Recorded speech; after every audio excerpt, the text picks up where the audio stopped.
Hey Hofstra fans, it's time once again for the WB Masons Coaches Report. I'm Rob Joyce, joined as always by the head coach of the Hofstra volleyball team, Kristina Hernandez. Coach, how are you? I'm good, how are you? I'm good, thank you. Now, this past week your team going 1-1, a win against Fordham and a loss at Northeastern in the conference opener. What are your overall thoughts on the week? Fordham was a good game for us. We did a good job adjusting. I think we came back from sets when we were inconsistent and then being consistent towards the end. Giovanna did a great job for us at the beginning of the match, and then Emily did a good job coming in the fifth set and really helping us close out. Northeastern, I would have liked to see us fight back a little bit more like we usually do. I think that there were some nerves that played into it. So I would have liked to see us play better, but we've got to just get better from that match and hopefully just clean it up and be able to play our match from now on. We'll start with the 3-2 win over Fordham. You lose the first set, then the second set, the Rams get out to an 8-2 lead. You call a timeout, and then from there the team seemed to settle down. What was the message you conveyed in the timeout? Really that we just need to kind of take a deep breath, pass the ball, and hit it over the net. I mean, it's very, we try to remind them that it's very simple of what we need to do. We just need to execute and get the ball back and get some momentum going on our end. And it seemed from there the hitting really did pick up. Did that second set win kind of propel them through the rest of the match, get them a little momentum? It did. I think we needed to win that second set. I think going down 2 sets is difficult sometimes, but they did a good job and they came back in that second set and they did a great job, I think even more in that third set. I think we had a really good lead and our serving was really aggressive in that set. Then in the fifth set, Emily Burke, as you mentioned, she only had 2 kills in the match but gets the game-ending kill. What does that do for her confidence going forward? It definitely helped boost her confidence, and we saw a little bit of that this weekend when we played Northeastern. So she took some really aggressive swings for us. So if she can just keep developing her game that way, it will only help us get better. And then another 5-set match. That was your 4th in a row. By Wednesday morning, was the team a little exhausted? Yes, they were. We were trying to get them to really be consistent on every single set. It's difficult just not to win those matches per se. I think that they've done a good job mentally of staying really engaged in those matches, but I mean physically it's got to be tiring on them, I'm sure, of just playing that many 5-setters in a short period of time. Still, in all those 5-set matches, you went 3-1 over that 4-match stretch. How mentally tough is this team?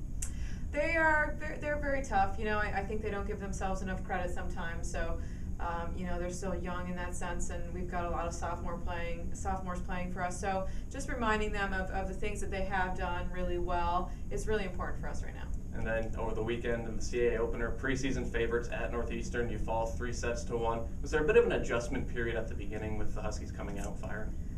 I mean, Northeastern's a good team. It's basically the same starters they had last year. They're very smooth. They don't make a lot of unforced errors. So, you got to go in there and you got to compete. And you've got to make sure that you're giving yourself the best opportunity with each point. The first set, you could see that we were just a little nervous. There was a lot of just miscommunication errors that we kind of had in our first couple of matches. So, I think that nerves got the best of our first set. The second set, we did a really good job and executed our game plan well, exactly what we wanted to do, and we were adjusting really well. And I don't think that the third and fourth sets we did the same thing. So it really just came down to Northeastern executed better what they needed to do, and we didn't follow through with our game plan very well. Northeastern's offense really firing at all cylinders at points. At one point, hitting 521 clip in I think the third set. How do you slow down an opponent that just seems to can't miss offensively? It was really on our defensive end. We weren't making adjustments as quickly as we needed to, so it was kind of, like ripping off a Band-Aid that would never rip off. It's just, we needed to move faster and make adjustments.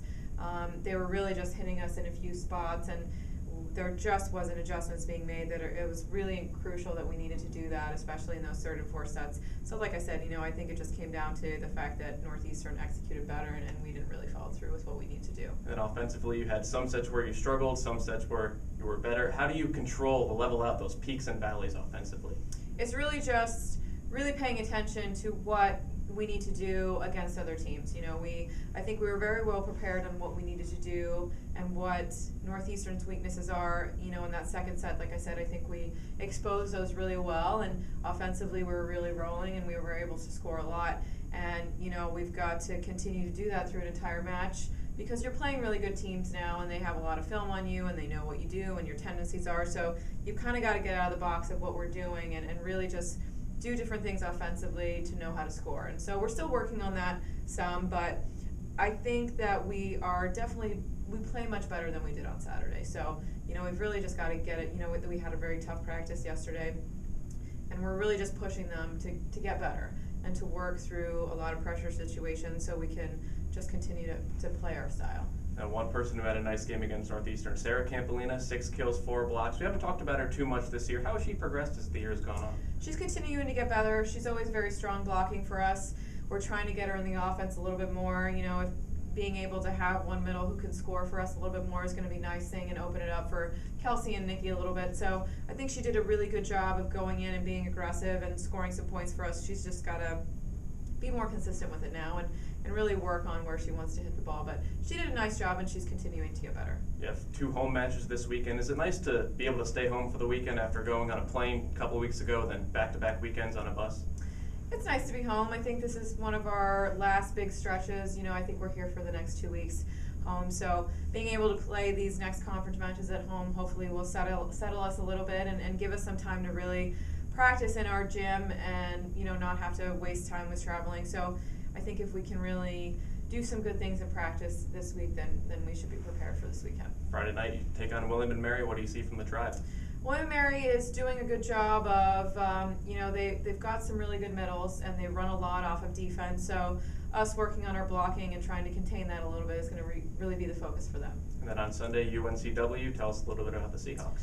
UNCW, they've got a really strong right side. She's a lefty. She was really good against us last year as well. So, we have to play defense against her really well, which I think that, watching film, I think that we have the personnel to kind of slow that down a bit. So, again, I think it's just going to be really important on the defensive adjustments and blocking adjustments that we make to manage the offense on both teams.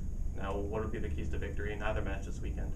Offensively, we've just got to be consistent, and I think the important thing here is to follow through with our game plan and make sure that we're working and executing the ways that we can score during a match. All right, Head Coach Kristina Hernandez, thank you as always for the time. Thank you. Hofstra takes on William & Mary Friday at 7. Check out GoHofstra.com for live audio and live stats. I'm Rob Joyce, and thanks Hofstra fans for tuning in to the WB Mason's Coaches Report with Kristina Hernandez.